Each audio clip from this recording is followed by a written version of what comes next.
ঢাকার science lab মোড়ে চামড়া নিয়ে আসতে ফরিয়াদের তোপের মুখে পড়েন আফজাল আহমেদ।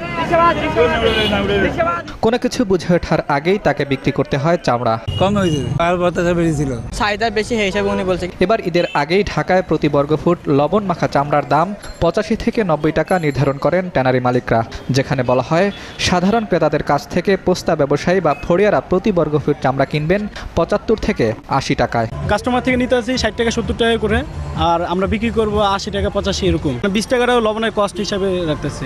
যেটা ছোট চামড়া সেটা কিনতেছি 700-800 টাকা দিয়ে কিনতেছি। 60 থেকে 65 টাকা মনে করেন যে আমরা ওই রেটে সেল করতেছি। ইচ্ছা করলে এটার আপনার চাহিদা বাড়াইতে পারে, কিন্তু ওনারা এটা সবসময় সমস্যা দেখায়। এখানে প্রিজারভেশন কস্ট এবং তার লেবার কস্ট সে ধরবে।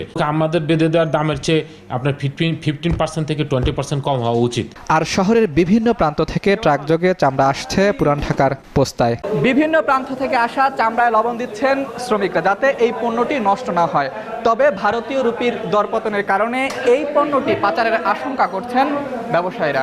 ইন্ডিয়াতে স্মাগলিং হইতে পারে বা যাওয়ার সম্ভাবনা খুবই বেশি। আইন শৃঙ্খলা বাহিনী সবকিছু জানে এবং বুঝে। তাই ঢাকা থেকে বের হতে প্রধান চার পথের আমিনবাজার, টঙ্গী, কাঁচপুর ও বাবুবাজার ব্রিজে কড়া পুলিশি পাহারা বসিয়েছে মহানগর পুলিশ। এক্সিট পয়েন্ট যেগুলো আছে আমাদের ঢাকা মেট্রোপলিটন পুলিশের, সেগুলো দিয়ে কোনো চামড়া বাইরে যাবে না। মানে ঢাকায় ঢুকতে পারবে কিন্তু ঢাকার বাইরে যাবে না। নির্দেশ অমান্য করে নিয়ে যাওয়া তো এটি ফৌজদারি অপরাধ, এবং সেইটা আমরা প্রতিহত প্রিভেন্ট করব। শরীফ নীর, এসএ টিভি, ঢাকা। করে প্রয়োজন বোধে আইনগত ব্যবস্থা গ্রহণ করব।